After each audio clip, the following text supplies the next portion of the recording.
마태복음 마지막 28장은 부활장이기도 하고요. 예수님의 명령, 이 세상을 향한 선교 명령, 또 제자 명령이 선포되어지는 장입니다. 마태복음 28장 7절에 보면은 천사들이 예수님의 무덤에 장례를 치르려고 했던 여인들에게 나타나서 말씀합니다. 그가 너희보다 먼저 갈릴리로 가시나니 거기서 너희가 배우리라. 예수님께서 다시 살아나셔서 갈릴리로 먼저 가셨다라고 천사가 아마 예수님이 심부름 시키셨겠죠? 천사가 남아가지고 여인들을 만났는데 우리 예수님이 바로 가시지 않고 그렇게 천사한테 부탁해 놓고 난 다음에도 그 여인들이 좀 애틋하셨던 것 같아요. 그래서 두려워하기도 하고 기뻐하기도 하면서 여인들이 어쩔 줄 몰라 할 때 천사들에게 부탁해 놓고 가셨음에도 불구하고 예수님이 돌아오셔서 여인들을 다시 한번 또 만나시면서 위로해 주셔요. 물론 이 당시에 예수님의 모습은 예전의 예수님의 모습은 아니죠. 새롭게 변화된 모습이십니다. 그리고 또 다시 또 예수님께서 이어지는 10절에 무서워하지 말아라.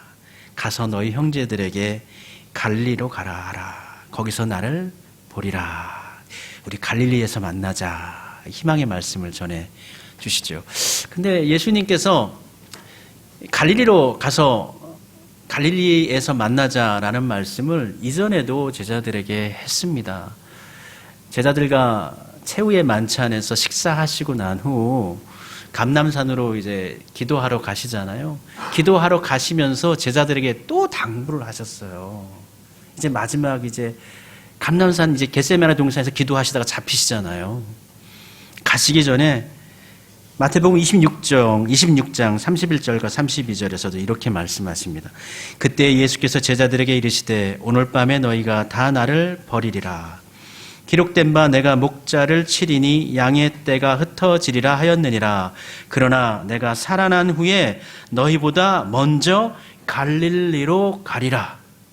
살아난 후에 먼저 갈릴리로 가리라. 그러니까 너희들은 내가 죽었다고 실망하지 말고 갈릴리로 와라. 거기서 나를 만날 수 있을 것이다. 이렇게 얘기하셨는데 그때 베드로를 비롯한 제자들은 어떻게 우리가 예수님을 배반할 수가 있겠습니까? 결코 다른 사람들은 배반할지언정 베드로만은 자신만은 배반하지 않겠다면서 따르겠다고 하면서 호언장담했지만 이러한 인간적인 의지와 결단이라는 것이 참 부질없이 무너져 버리죠. 그런데 왜 예수님은 이 마태복음에서 계속해서 갈릴리를 강조하실까요?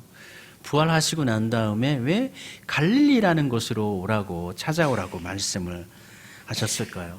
물론 생각해보면 아마도 지금 예루살렘에서 예수님께서 돌아가셨기 때문에 이제 제자들은 굉장히 두려움에 휩싸여 있을 수도 있죠. 그래서 빨리 이 예루살렘이라는 장소를 벗어나야 되겠다. 여기 있다가는 우리도 잡힐 수 있겠다라는 그러한 생각이 들 수도 있고요. 그래서 엠마오로 이제 내려가는 두 제자, 물론 12제자는 아니지만 두 제자들도 예루살렘을 벗어나서 이제 엠마오라는 마을로 내려가는 것이고 또 베드로가 제자들에게 말하죠. 나 이제 고향으로 내려갈래. 갈릴리로 내려가. 여기서의 갈릴리로 내려간다는 건 예수님께서 갈릴리로 먼저 가시겠다고 하니까 예수님 만나러 가겠다는 의도는 아니었어요. 나 그냥 낙향할래 라는 의미로 갈릴리로 가겠다 할 때 다른 제자들 5명도 요한복음에 보니까 베드로를 따라서 내려간 것을 볼 수가 있고 실제로는 예수님의 11제자, 가룟 유다를 제외한 11제자 모두가 다 고향 땅인 이 갈릴리로 내려온 것으로 확인해 볼 수가. 왜냐하면 오늘 본문 말씀 갈릴리에서 11명의 제자들이 다 예수님 앞에 서 있는 모습을 확인하게 되거든요. 그런데 왜 이 갈릴리는 예수님은 물론 이렇게 어떤 인간적인 의미에서 고향이기도 하기 때문에 가장 피할 수 있는 곳이 고향이잖아요. 우리가 뭐 도망치려면 내가 편하게 알고 있던 곳이 좋긴 하죠. 그럼에도 불구하고 예수님께서 갈릴리로 이 제자들을 다시 모으신 것은 마태복음 4장에 보면 예수님의 그 공생의 시작이 나오는데 4장에서 이제 사탄에게 강야에서 시험 받으시고 돌아오셔서 하나님의 말씀 회개하라 천국이 가까워왔느니라 하시면서 공생애를 시작하시는데, 공생애를 시작한 곳이 바로 갈릴리입니다. 그리고 예수님께서 1년에 한 번씩은 꼭 예루살렘 성을 방문하셔서 하나님께 예배하셨지만, 거의 대부분의 예수님의 공생애의 삶의 자치는 다 이 갈릴리 지역에서 생활을 하셨던 거예요. 예수님께서 이적을 행하시고 고치시고 하나님 말씀 전하신 곳, 거기가 다 어디입니까? 전부 다 갈릴리입니다. 뿐만 아니라 그곳에서 예수님은 제자 12명을 부르셨어요. 그러니까 제자들이 부름 받은 곳도 갈릴리입니다. 이 갈릴리는 어쩌면은 신앙인들이 살아가는 삶의 현장입니다. 갈릴리는 예수님의 제자들이 고기를 잡던 것이고 매일매일마다 일을 했던 곳이고, 제자 중에 한 명은 그곳에서 세금을 걷던 사람이기도 했었죠. 예수님은 갈릴리로 제자들을 부르십니다. 예루살렘에 머물러 있지 말고 갈릴리로 내려오라고 하십니다. 예루살렘은 종교적인 성지죠. 근데 우리는 신앙생활을 하면서 우리의 그 신앙을 종교적인 영역에 이렇게 많이 이렇게 한정하려는 그런 좀 좋지 않은 습관을 우리 한국교회 기독교인들은 가지고 있거든요. 그러니까 신앙생활을 하면 교회를 가야 되고, 교회에서 만나야 되고, 교회에서 어떤 것이 이루어져야 되고. 근데 예수님은 예루살렘에서 내려가서 갈릴리로 와라. 삶의 현장, 그러니까 제자들이 일하던 곳.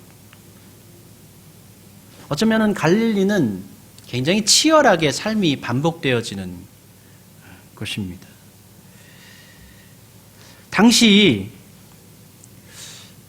유대 사람들, 이스라엘 사람들이 갈릴리를 평가할 때, 예루살렘은 당연히 하나님의 성지이고요. 갈릴리는 이 유대 사람들이, 유대인들이 어떻게 평가를 했을까요? 예수님을 공격할 때에 같은 유대인이고 율법학자이지만 니고데모가 예수님을 좀 변론을 합니다. 요한복음 7장에 보면은. 그러니까 이 유대인들이 니고데모를 힐난하면서 이렇게 말합니다. 요한복음 7장 52절과 53절에 보면, 그들이 대답하여 이르되 너도 갈릴리에서 왔느냐? 찾아보라, 갈릴리에서는 선지자가 나지 못하느니라 그랬죠. 그래서 당시의 유대인들에게 갈릴리 사람들은 무시당하는 사람들이죠. 물론 가난한 사람들이에요. 힘들게 사는 사람들이에요. 선지자가 나지 못하는, 여기서 선지자가 나지 못한다는 의미는 그 사람들이 먹고 사는 거 바쁘기 때문에 율법 배울 수도 없고, 율법 따라서 우리 바리새인들처럼 또는 예루살렘에 거하는 유대인들처럼 거룩하게 율법을 지켜 생활하지 못하는, 삶의 현장 가운데 먹고 사는 거 바빠가지고 규칙 지키면서 살지 못하는, 이미 하나님의 뜻을 벗어나 있는 사람들, 갈릴리 사람들을 그렇게 평가했단 말이에요. 율법도 배우지 못하고 하나님의 뜻을 거슬러 있는 사람들 속에서 어떻게 선지자가 날 수 있겠느냐, 그렇게 평가를 내리고 있는 것이죠. 또 이사야 선지자는 이렇게 이야기했습니다. 마태복음 4장 14절과 15절에 보면, 이는 선지자 이사야를 통하여 하신 말씀을 이루려 하심이라 하면서 갈릴리 지역에 하나님의 은혜의 강체가 비쳤다고 이렇게 표현하시는데요. 일러스되 스불론 땅과 납달리 땅과 요단강 저편 해변길과 이방의 갈릴리여, 이렇게 표현합니다. 하나님의 은혜가 유대 땅이 아니라 이방 나라 땅과 스불론, 납달리, 요단강 건너편에 있는 지금 요르단 땅이죠. 그곳에 비쳤다는 거예요. 그런데 거기에 더불어서 갈릴리도 비쳤는데 그 갈릴리의 별명이 뭡니까? 이방의 갈릴리. 이방의 갈릴리. 갈릴리는 뭐 유대 나라이긴 하지만, 유대 민족이 살고 있긴 하지만, 그 나라, 거기 갈릴리에 사는 사람들은 이미 이방인이나 다름없는 사람들이다. 이사야 시대부터 무시당하고 있었던 거예요. 그 지역에 살고 있었던 사람들이.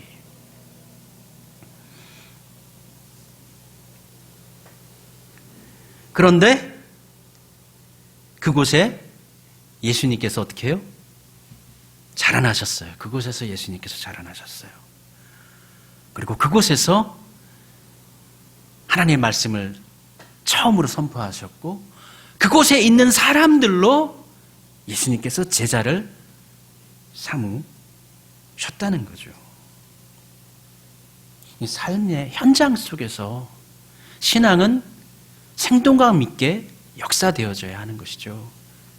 종교적인 영역, 예배의 영역, 그 안에서만 우리의 신앙이 이루어지는 것이 아니라 우리의 삶의 자리 가운데서, 우리가 일하는 곳에서, 우리가 머무는 곳에서 하나님의 역사가 일어나야 되는 거예요.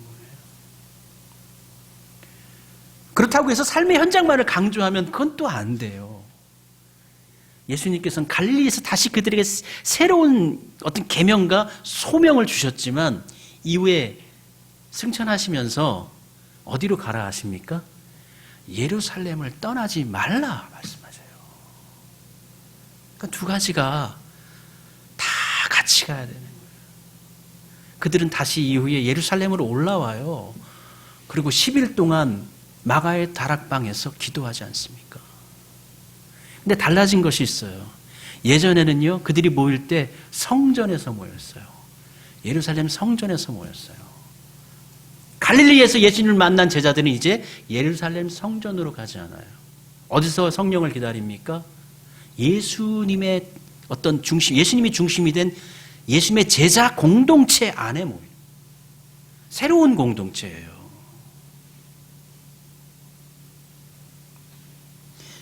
그곳에서 예수님은 모든 민족을 제자 삼으라고 말씀하십니다. 갈릴리는 구원의 소식이 유대 땅을 넘어 세상으로 확장되는 발판의 장소입니다. 제자들에게 있어서 예루살렘은 실패의 장소였어요. 예루살렘 성전은 실패의 장소였어요. 성전의 제사로만, 성전에 가르치는 원리로만, 율법으로만 그것으로는 성공할 수가 없습니다. 그러나 갈릴리는 소명과 사역의 새로운 출발의 장소였습니다. 제자들은 갈릴리에서 절망에서 벗어나 새롭게 보냄받은 자들로 회복되어집니다. 예수님께서 갈릴리로 가신 이유는 제자들과 다시 만나 새로운 사명을 주시기 위함이고, 복음이 유대 땅을 넘어서 모든 민족에게 전파되어야 하는 출발점이 갈릴리, 바로 갈릴리를 통해서 바로 이방 나라로 이어지는, 갈릴리는 이스라엘의 최북단입니다. 갈릴리 호수는 예루살렘 남단에 있고요. 그 위로는 예전으로 말하면, 구약으로 말하면 아람 나라가 있는 나라죠. 지금으로 말하면 시리아가 있는 나라죠. 그것을 통해서 어떻게 해요? 복음이 전거돼요. 실제로 사도행전의 역사에 보면 안디옥 교회가 그 시리아 지역에 세워지지 않습니까? 그것을 통해서 1차 선교 여행이 진행되어지고, 그것을 통해서 터키로 넘어가게 되어지는 거예요. 터키를 넘어서 그리스로 가게 되어지는 거예요. 복음 확장의 발판이 바로 어떻습니까? 갈릴리로부터 시작되어지는 것입니다. 그러나 그 중에는 17절에 보니까 예수를 배웠고 경배하나 아직도 의심하는 사람들이 있더라 했어요. 우리의 믿음이라는 것은, 우리의 신앙이라는 것은 우리 인간적으로 완벽할 수가 없어요. 너희는 하나님이 온전하신 것처럼 온전하라 말씀하셨으나, 이 온전하라 명령하신 명령을 우리는 100% 그렇습니다, 온전하게 완전히 100% 채우겠습니다 하고 채울 수 있는 존재인가? 사실 채울 수가 없는 존재예요. 우리의 믿음, 우리의 신앙은 인간의 감정이나 정서적으로 느끼는 완전한 확신이 아닙니다. 내가 완전히 하나님을 믿는다, 나는 온 마음으로 완전히, 이건 자신의 정신세계 속에서 믿는다, 자신만의 확신일 수 있어요. 신앙이라는 건요, 예수를 배웠어요. 예수님, 부활하신 예수님, 살아계신 예수님을 만났어요. 그리고 예수님께 경배해요. 예배를 드려요. 그러한 가운데서 의심이 생기는 게 신앙이라. 우리 신앙생활은 그런 거예요. 삶의 과정 속에서 늘 끊임없이 우리는 반복적으로 고민하고 아파하고 의심하게 되는 거예요. 그 의심하면서 어떻게 해요? 그러면서도 신앙의 여정을 계속해서 나아가는 거예요. 완벽하게 나는 처음부터 끝까지 1부터 10까지 1부터 100까지 나는 완전히 믿습니다. 전혀 의심이 없습니다. 완벽합니다. 자기 일을 어떻게 해요? 속이는 거가 될 수 있어요. 예수님이 바로 있어도, 부활하신 예수님이 있어도 그것을 보면서도 의심하는 것이 신앙의 모습일 수도 있어요. 인정해야 돼요. 그러나 그 두려움 속에서도, 그 어려움 속에서도 주님을 놓지 않고 살아가는 거, 끝까지 붙잡고 나아가는 거, 그 과정은요, 우리가 죽을 때까지 계속되어지는 거예요. 죽을 때까지요. 하나님 나라 이를 때까지 우리는 계속적으로 의심할 수 있는 사람들이에요. 도마만 욕하면 안 돼요. 우리 모두 다 그럴 수 있는 거예요. 그러나 그 의심 속에서도, 그 두려움 속에서도 끝까지 예수 그리스도 그분의 길을 한 걸음씩 십자가의 길을 묵묵하게 따라 나서는 것, 걸어가는 것, 그것이 바로 신앙의 위대함입니다. 믿음의 길을 걸었던 모든 위대한 선친들의 모습 속에서 그들이 100% 완벽하게 모든 것을 처음부터 끝까지 다 믿고 따르면서 순복하면서 나아간 사람들이 어디 있습니까? 구약성경 읽어보세요. 그리고 위대한 2000년 역사 가운데 위대한 믿음의 길 걸었던 사람들의 삶을 바라보세요. 여지없이 다 시험이 있었고, 여지없이 다 의심이 있었고, 두려움이 있었고, 공포가 있었고, 낭망이 있었어요. 그러나 그 속에서 놀라운 것은 그들이 포기하지 않았다는 거예요. 예수님을 끝까지 따랐다는 거예요. 예수님은 갈릴리에서 제자들을 만나시고 한 산으로, 갈릴리에 있는 한 산으로 그들을 부르십니다. 산은 구약 성경에서도 그렇고 또 예수님의 사역에 있어서도 그렇고 하나님의 말씀이 새롭게 선포되어지는 장소입니다. 산상수훈의 말씀도 그렇고 또 변화산에서 예수님께서 변화되실 때의 모습도 그렇고 마지막 잡히실 때에도 감난산에 가셔서 기도하시지 않습니까? 새로운 하나님의 율법, 새로운 계명이 선포되어지는 곳이 바로 산인데요. 그 갈릴리 한 산으로 제자들을 불러 모으셔서 하나님의 새로운 말씀, 새로운 메시지를 이제 그들에게 선포하시는데요.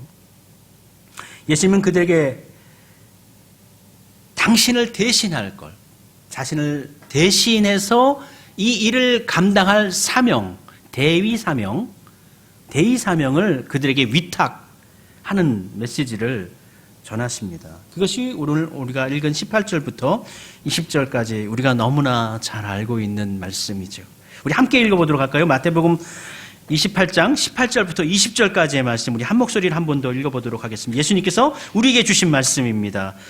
18절부입니다. 예수께서 나와 말씀하여 이르시되 하늘과 땅의 모든 권세를 내게 주셨으니 그러므로 너희는 가서 모든 민족을 제자로 삼아 아버지와 아들과 성령의 이름으로 세례를 베풀고 내가 너희에게 분부한 모든 것을 가르쳐 지키게 하라. 볼지어다 내가 세상 끝날까지 너희와 항상 함께 있으리라 하시니라. 예루살렘에서 실패했고 낭망하고 좌절하고 예수님 볼 면목이 없던 이 제자들을 예수님께서는 그 실패의 자리에서 새롭게 다시 소망의 자리로 이끌어내십니다. 갈릴리에서 그들을 만나십니다. 하늘과 땅의 모든 권세를 예수님께 주셨습니다. 우리 하나님께 예수님께 주셨습니다. 이것은 뭐예요? 십자가의 고난을 받고 난 이후 예수님께 전 우주적인 권세, 그 모든 것들이 다 예수님께 위임되어져 있다는 거예요. 구원을 포함한 그 모든 것들이 예수님께 위임되어져 있다는 거예요. 그리고 우리는 예수님의 이름으로 말미암아 구원받는 것입니다. 그러므로 너희는 가서 모든 족속을, 모든 민족을 제자로 삼아, 예수님께서는 이 복음을 전하라고 하셨습니다. 그러니까 교회는, 제자 공동체는 복음을 증거하는 공동체입니다. 우리끼리 예배드리는 공동체가 아니라 이 복음이 우리를 통해서, 제자 공동체를 통해서, 지금의 교회를 통해서 증거되어져야 되는 것이죠. 이것이 예수님께서 우리에게 명령하신 것입니다. 여기서 멈춰 있으면 안 되는 거예요. 주저하면 안 돼요. 그래서 우리가 적극적이로든 또는 좀 적극적이지 않든 매달 한 번은 전도를 나가는 것입니다. 그리고 아버지와 아들과 성령의 이름으로 세례를 주고, 세례는, 믿음의 고백은 하나님의 자녀가 되어지는 통로인데요. 그것을 상징하는 것인데요. 그것은 아버지와 아들과 성령의 이름, 삼위일체 하나님의 이름으로 이루어지는 것입니다. 여기 외에 다른 것이 끼어들면 안 되는 거예요. 이 복음에 아버지 주 하나님과 성령님과 우리 예수님의 은혜 외에 다른 것이 끼어들면 안 되는 거예요. 여기에 다른 어떤 인간적인 또는 어떤 사람, 능력 많은 사람, 어떤 그러한 것들이 끼어들면 안 되는 거예요. 기독교의 신앙은 이 삼위일체의 신앙 고백 속에서 우리 하나님께로 나아가는 것입니다. 그리고 마태복음 마지막 절에 내가 너희와 항상 함께 있으리라 말씀하셨는데요.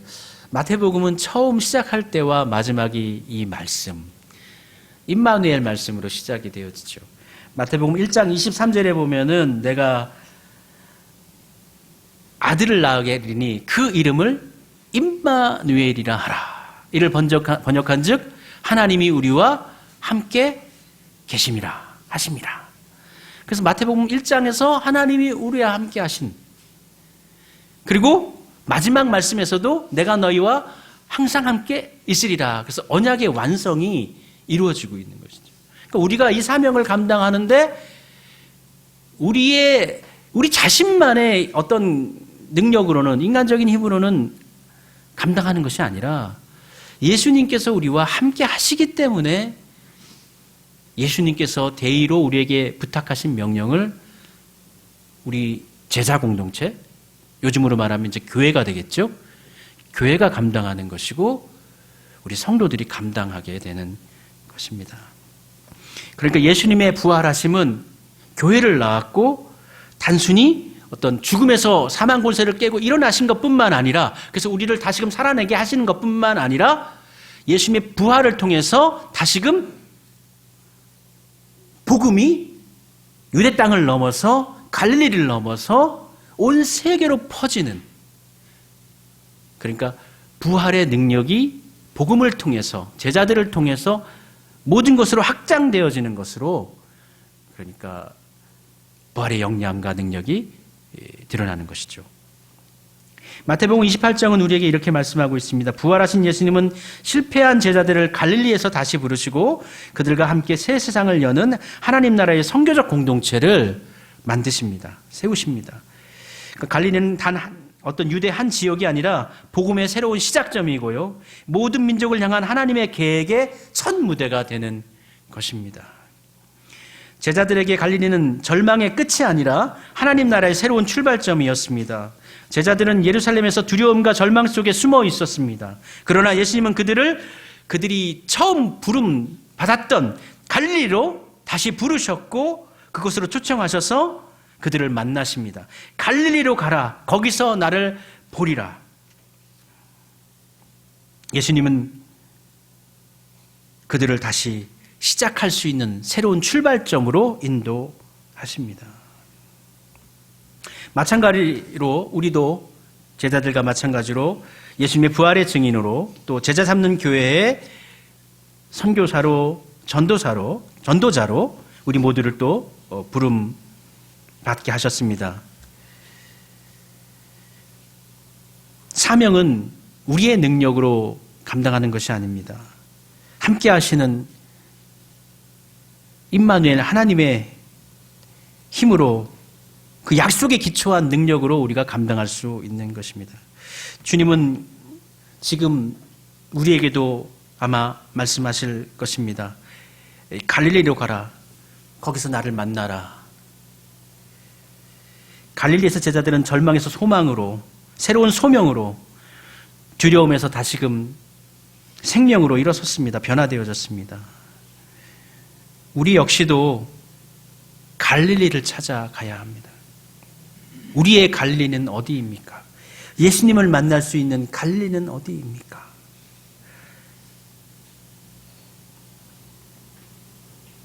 제자들이 낭만 가운데, 두려움 가운데 갈릴리로 내려왔으나 그곳에서 다시금 일어섰습니다. 우리도 다시 일어서야 하겠습니다. 나의 갈릴리를 찾아서 그곳에서 예수님을 만나고 다시 소명과 또 생명으로 충만해지기를 소원하고 바라고 또 축복합니다.